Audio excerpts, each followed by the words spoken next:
this is probably the most difficult thing to do, and I think they're doing a pretty good job of it, and they need to do a lot of it between now and the end of this window, is finding solutions for the most overpaid players on the squad.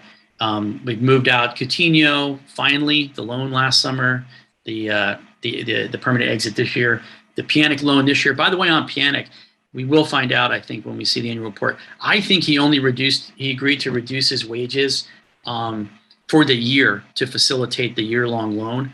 I think he's still back on 15.6 or whatever it is this year, but he's shown himself willing to do that. I think he's probably going to do that. Pjanic is a guy who's shown he wants to play more than anything, and I really respect him for that. And so I think there'll be some solution. Capology still has him at 15.6 for this year, and he would be the fifth most expensive player on the squad right now at that. But finding a solution for him, the MTD reduction, restructuring, maybe we can get him out this summer. Who knows? PK restructuring, maybe a Frankie exit. Frankie's one of the most expensive players on the squad now too. This is not short-term thinking. All of this stuff is a more medium, long-term, process of making the squad less expensive, less bloated, more egalitarian, younger, more homegrown, and at the same time more talented. You mentioned Busquets and Alba. They're the illustration that this is a multi-window process, right? This can't all happen all at once. Busquets, his contract is up next summer. There's lots of talk of him leaving and going to Inter Miami or whatever. I think one way or the other, he'll either be gone or he'll get renewed on a much lower salary. Alba's still got 2 years left, and I don't think he's going anywhere. I just think he's going to play out his contract personally. Yeah. But so it's going to take another couple years before those really highly paid and some would argue overpaid, and given today's squad structure, are sort of filtered out of the team. And that includes Pjanic, who's on his contract runs a couple of years. Even PK with the restructuring, there's going to be a lot of money come due to him at the end of his contract, which is in 2 years.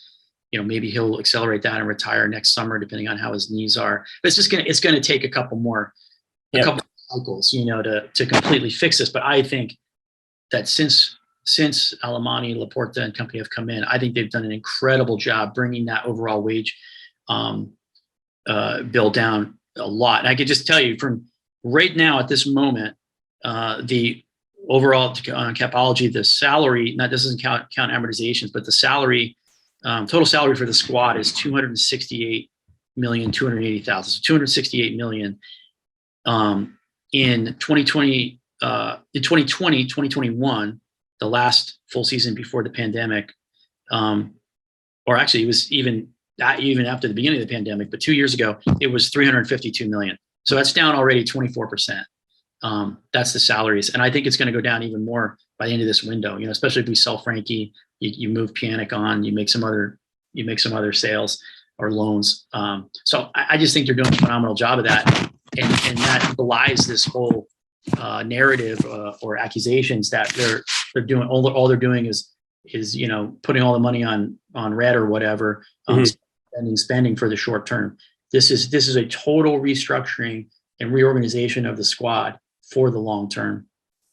Yeah, and speaking of long term or short term, let's do the palancas or the levers. I know people are probably getting a bit tired already, but I mean, one of the reasons that Barca is getting criticized so much is because of feeling like, as you said, when people the word term lever in English is tough because you are thinking of a casino. And I think that imagery goes much, much farther than what's actually happening with, we'll say, the palancas or the levers. And it became this buzz. It became this hyperbolic, when in the Lord of the Rings series, when Gandalf comes over the mountain with the white horse after he had died. And you get the sense that that's what Laporta is trying to do here with this battle of finances here. So, the first thing to start with is that not all palancas money is going to the transfers. It was used, some of it is used to pay off the short-term debt versus long-term debt. And we've already spoken about that through the lens of the legal limits, right? The 3-to-1 rule, the 1-to-1 rule. We've already done a bit of that. And it's also, I would say too, with this palanca stuff, it's all about relying on the return of other revenue moving forward, as we kind of discussed. So yes, tied to winning to a point, right? But that's not in total risk, just winning trophies, right? Because a trophy, and whether it's the Champions League money or the Liga trophy, like you only get so much actual revenue, like a big fat check is only so much. It's usually a small amount. But Barca as a global brand, that's where they're banking on that revenue. Match day revenue was 126 million in 2019-2020, then down 110 million to just 26 million in 2020-21 due to the closing of a 99,000 seat stadium, one that will be expanding in size in the next few seasons as well. So they also suffered the largest year-on decrease in Europe in terms of commercial revenue as well. And a lot goes into that, but because we can't really pinpoint and say, oh, they lost this much in this category, this much in this category in terms of commercial revenue, there's kind of no nuanced way to discuss that, right? It just is enveloping, magnanimous, who knows what that is. But Barcelona lost revenue, and they also, prior to, have the ability to make revenue. They do not have the golden goose, the cash cow that was Messi anymore, but they have a ton of stars in a modern era. And no matter what, like this is the big thing about Barcelona, and maybe Real Madrid learned that lesson with Ronaldo earlier, but the image rights of Messi and everything that's involved with selling, he owns his own image rights, by the way. Like the players do generally own their image rights. And then some of the clubs do have access to some of that. It trickles down to them. The same thing we talk about with jerseys, where jerseys are usually owned by the companies, that being for Barcelona, Nike, whoever it may be, or Pumas or Adidas for other clubs. And so clubs get a portion of that. So that's not even the revenue we're speaking about. But again, with a lot of different ways that Barcelona can sell their image and their brand to different partners in different ways for different sponsorships that, again, are so minuscule we don't see, but they all add up to being a huge number. But as you said before, too, Mike, that match day revenue is what stands out the most. And I mean, there are ways that the club is already being creative, and you could say they're selling out with the success of the Femenine by putting them in the Camp Nou twice and having 90,000 plus people on both of those occasions.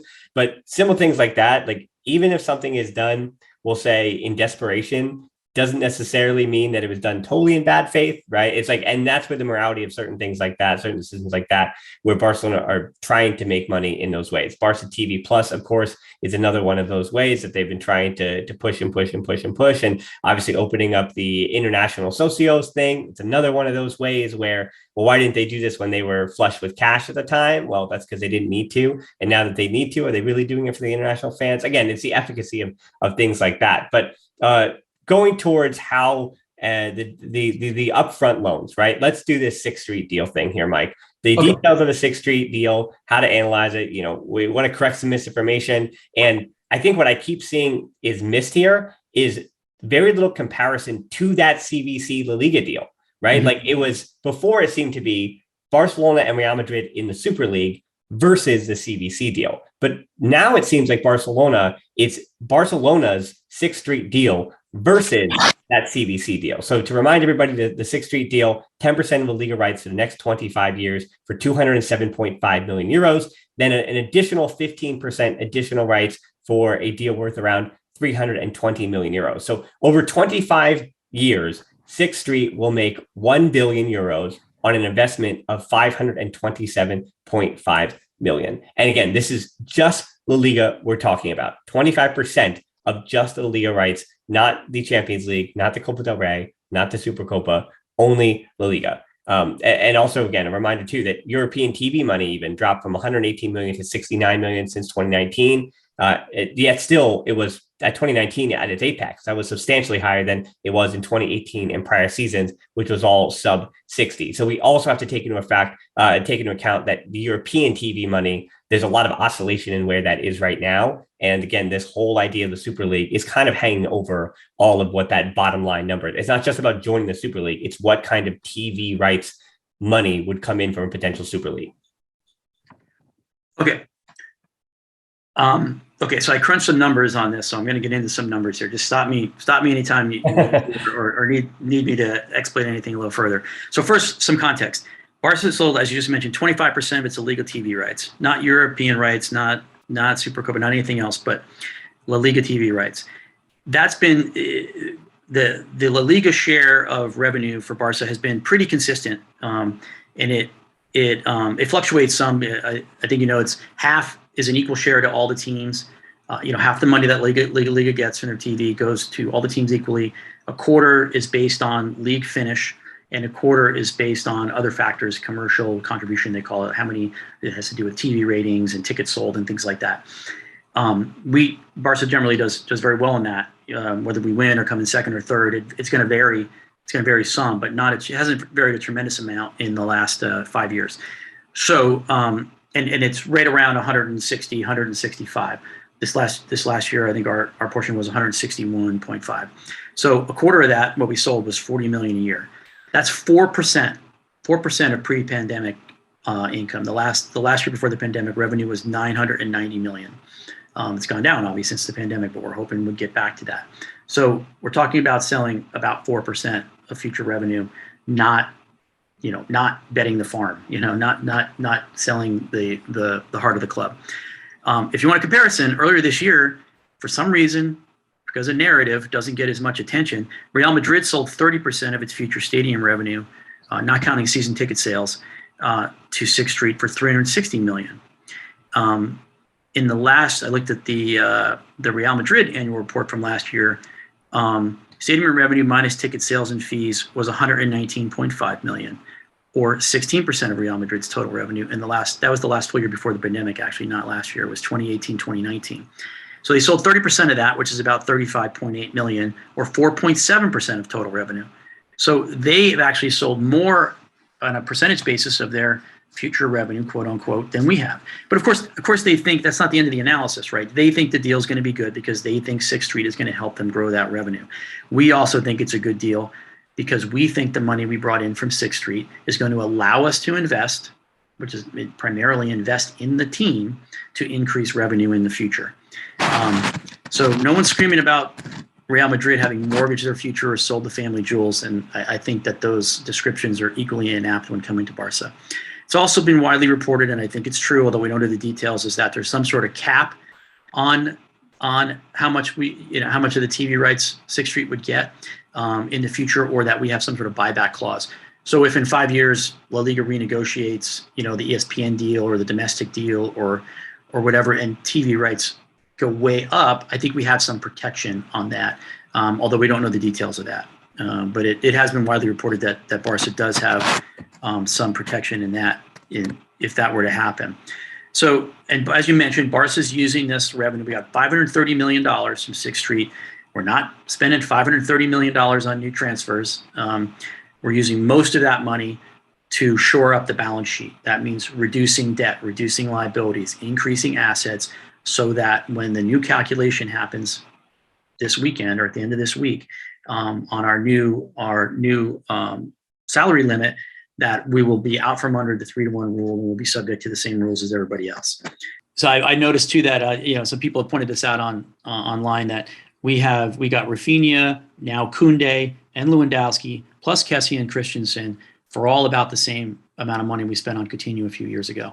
So I don't agree with people who say Barca is repeating the mistakes of the past, and just throwing this money away or just spending like a drunken sailor or whatever euphemism you want to use. I think they're doing it quite responsibly. And again, the vast majority of that money is being used to reduce our debt, increase our assets, and shore up our balance sheet. Go ahead. Yeah, in terms of the Liga TV rights, again, it's 25% for Barcelona with a individual deal with Sixth Street for 25 years. Their other option, there was no zero option here. Like they had to sell this in some way. The other option was to go with La Liga, and that was 8.2% over 50 years for that CVC deal, right? And even in a quick research of both those companies, right, if you're going to say which of is we'll say riskier investment, the company Sixth Street, which again just an investment firm, their dealings in the sporting world have been much more beneficial to the companies that have worked with them, including Real Madrid, than what we have seen from CVC, which we talked about months and months ago when they worked with F1. And so to compare the two, where would I rather? It's kind of like one of those things where it doesn't matter where you put your Roth IRA or traditional IRA. I mean, not really, but also maybe it does, right? Like going all the way back to the financial crisis. Like if you were one of those people that put your money in Lehman Brothers, now you're the one in trouble. as opposed to, but I mean, obviously now with the with the financial crisis happening, the global financial crisis, the fiduciary responsibilities, there is too big to fail now, right? Some of these banks are too big to fail, but that beside the point is, I mean, the efficacy of these different companies that they're working with. A reminder too that the Sixth Street deal was, we'll say, Barcelona's better deal, or the deal that they felt more comfortable with to be better for them. Okay, anything else left on Sixth Street before we move over to BLM? Yeah, right on that point. I just wanted to mention. So, when the Sixth Street deal, $530 million today, in exchange for essentially $40 million a year for 25 years. That, when you calculate the interest rate, or what's called a discount rate on that deal, it's about 5.9%. Okay, so in other words, we need to make 5.9% on that 530 million to make that deal break even in the future. We obviously think we're going to do that by investing in the squad and increasing all our other our revenue streams by having a better product, increased attendance, increased prize money in La Liga in Europe, more commercial revenue by selling jerseys and whatnot, better sponsorship deals, a greater share of domestic and Champions League TV money, et cetera, et cetera, et cetera. But what's interesting is I did the same exact thing for the CBC deal, under which we would have gotten 270 million for selling 10% of TV rights for 50 years. And it comes out to almost exactly the same discount rate, about 5.9%. And by the way, this is very much an oversimplification because it depends on rates of compounding and when the money's paid and everything. But this is an approximation. They're approximately the same. So in financial terms, they're approximately the same. I think we made the right choice that Sixth Street is the better deal for a number of reasons. One is what you said. I think Sixth Street's a better partner than CBC. It's a shorter term deal. I think in general, the shorter the better for us because we don't know what's going to happen in the distant future. Third, we have this buyback clause or some sort of downside protection. And fourth, this leaves the door open to the Super League. And no matter what you think about the Super League, having that door open rather than closed is still better for Barcelona. Financially, yep. Okay. Now, I think we can actually go pretty quick on BLM, Spotify, and even the Goldman Sachs loan. So first for Spotify, it was 70 million euros of sponsorship for kit. Training kit, shirt and stadium naming rights. We don't need to go on that. That's just 70 million euros up front. I mean, it's less than what it was for Rakuten or even Beko recently, but again, also to do with a lot of clubs dealt with the lower, not only stadium rights, but shirt, jersey rights, where it just, that was the number. It's gone down because of the pandemic, and there's less negotiating power for that kind of marketing. Speaking of marketing, let's do now BLM. And that is the Barça Studios deal, that being Barcelona licensing and merchandising for those who who've been under a rock for a little bit of time. So the potential BLM or Barça Studios deal that Barça still has not found the right deal for, it would be different from the TV rights deal, and especially in how it could have a lot of upside that you and I have been discussing. I mean, people really look at this like, okay, so Barcelona is generating 200 to 300 million upfront. And once again, Barça is taking the big risk that getting that 200 to 300 million upfront for 49% of BLM. It's also digital initiatives as well. So media partnerships, lucrative appearances, whatever. I mean, even the Twitch channel falls under that category. But what we're talking about here is the quote unquote risk of selling 49% of BLM is assuming lower revenue in the future. And that is why people are hand-wringing the BLM deal, because you feel like you cannot make that sale in the future. By selling 49% now means it cannot happen later, and you're assuming lower revenue. But again, you and I have been speaking of this in a pretty positive light, and you have the numbers to back that up. Yeah, I mean, yes, you're selling the potential future revenue, but you're also, hopefully, you're partnering. You're getting something for that. You're getting money up front, number one. And number two, you're partnering hopefully with someone that has the expertise that you don't have to grow that revenue substantially in the future, to even make up for the portion of the revenue that you've lost through the sale. And the bottom line on this, and by the way, for people that don't know, BLM is a subsidiary of the club that was created only in 2018 and the heart of the club, Mike. It's the heart of the club. It does not make much money, Dan. Barça. Here's the sad truth about Barça licensing and merchandising. They're terrible at it. They're absolutely terrible at it. You and I are sitting here in the U.S. We cannot get online today and buy something from the Barcelona store. In the largest market on this planet, the United States. One of those 18.99 collar shirts. I mean, if we have any Spanish listeners, listen, I'm willing to hit you up and find out some kind of international mailing, because I've wanted those for years. Yeah, it's crazy. So the revenue breakdown, by the way, and again, page 272 of the 2020-2021 report, if you want to see it, BLM was responsible for 8% of club revenue in the year ended 2020. That's 44 million, and 4% in the year ended 2021, highly affected by the pandemic, of course. That's why revenue is down. That's revenue only. If you look at page 276, BLM's profit was 263,000 euros. 263,000 euros in the year ended 6/20, and lost. It generated a loss of 8 million euros for the year ended 2021. So this isn't some cash cow. It is a struggling part of the business that Barça does not do well. So partnering with a company or companies by selling 25 or 49% or whatever, there's some rumors that we might sell 25% only. Partnering with someone with actual expertise in worldwide licensing and merchandising could actually substantially grow revenue and profit for the club in the future, as well as giving us that cash infusion now. So, if the valuation of 49% of BLM was reported to be like $200 million or $300 million, something, if that's anywhere near close, I think it would be a great deal for Barça. Barça, is run by a bunch of oligarchical businessmen in Catalonia. That's the truth. And they're not necessarily good at some of the parts of the business that Barça needs to be good at to be a competitive club in the modern football world, in the global market. So partnering through, sale of things like BLM or Barça Studios is kind of the same thing, a much smaller thing, a much smaller transaction that would be, but would be with someone who's like an expert content creator.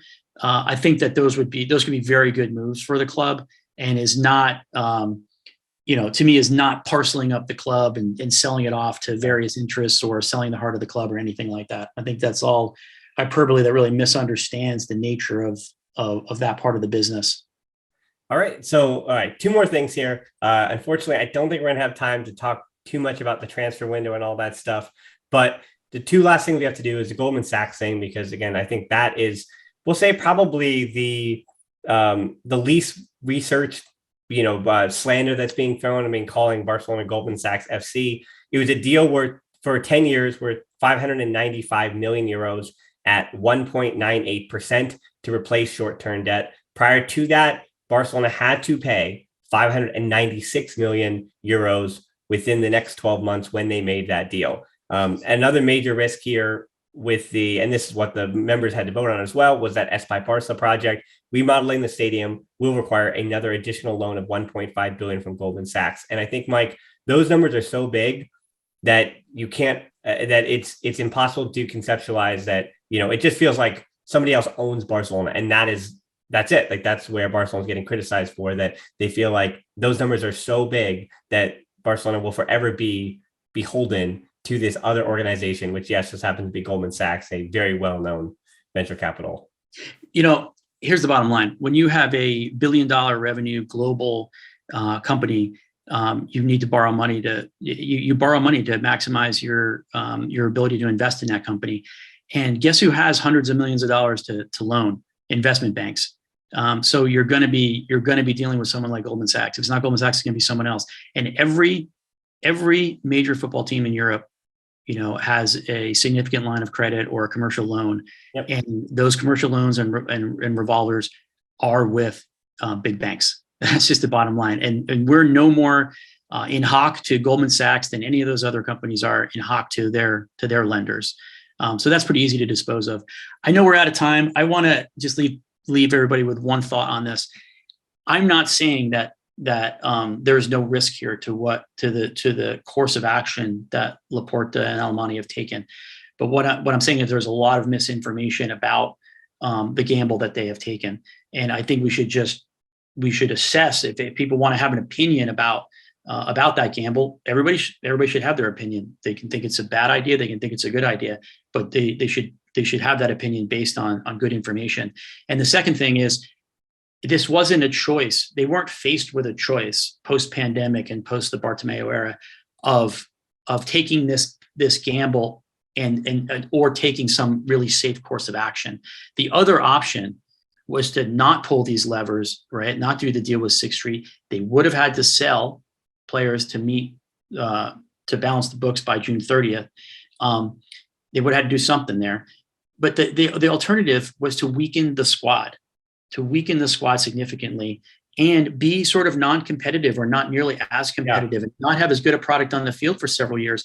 And Mike, let me jump in real quick about the players that we'd have to sell. Like, we're not talking about the players that you want out of the club. We're talking about Ansu and Pedri. So the very same people that are criticizing Barca for not doing what they needed to do and rebuild and sell off through time. No, they would have had to sell the actual assets. That is being Ansu and Araujo and Pedri. They would have had to blow up their future for the present just to survive. That's what they would have had to do if they did not take the risk of short-term debt repayment. I think that's absolutely the most likely course they would have had to take. And I just want to say, in this modern football era, and you were talking about fickle fans, your neighbors with the PSG jerseys or whatever. Oh, like, they're 8 years old. So yeah, we're gonna pick on those. I'm gonna try to work on them for a while. No, but it's like it's not just them. I think it's, you know, a lot of fans today, especially younger folks, they go with players. You know, they're fans of players, or they can very easily switch allegiances. You know, and with Barcelona in particular, unlike a club like PSG or the EPL clubs, who have a significant amount of their revenue is fixed in the EPL, their TV contract, their TV rights per club is more than twice as much of what La Liga's is, and that money is going to be there for them year in and year out, whether they suck or not. To be perfectly frank, if Barcelona sucks or we're just not nearly as good as the fans want us to be, tourists don't see the Camp Nou and the museum as important of a stop when they come to visit Barcelona.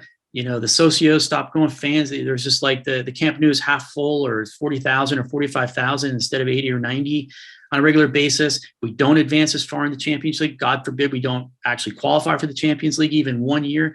This would, to me, create a very serious risk of a spiral where revenue goes down, you need to sell. That causes revenue to go down and you need to sell. And it's very hard to get out of that spiral. So the people are out there who are saying, like, Barcelona just shouldn't have done this, should have just relied on youth and their academy and free transfers, as if free transfers would want to come to a team in that situation who aren't even, you know, trying to, you know, compete in the Champions League. And that's a risk. That was a very risky course of action. So they had two choices: risky course of action, where, you know, through austerity and sort of, you know, a lesser performance on the field, a lesser product on the field, or the risk they've taken, which is to improve the squad, reduce costs, but really try to remain competitive and increase revenue by remaining the brand, the global brand, and the competitive, exciting football team on the field that Barcelona is known to be. Those were the two choices, not risk versus safe course of action. Two risks. I, for one, as both a fan and a follower of these sort of financial issues, I'm very happy they took the path that they took.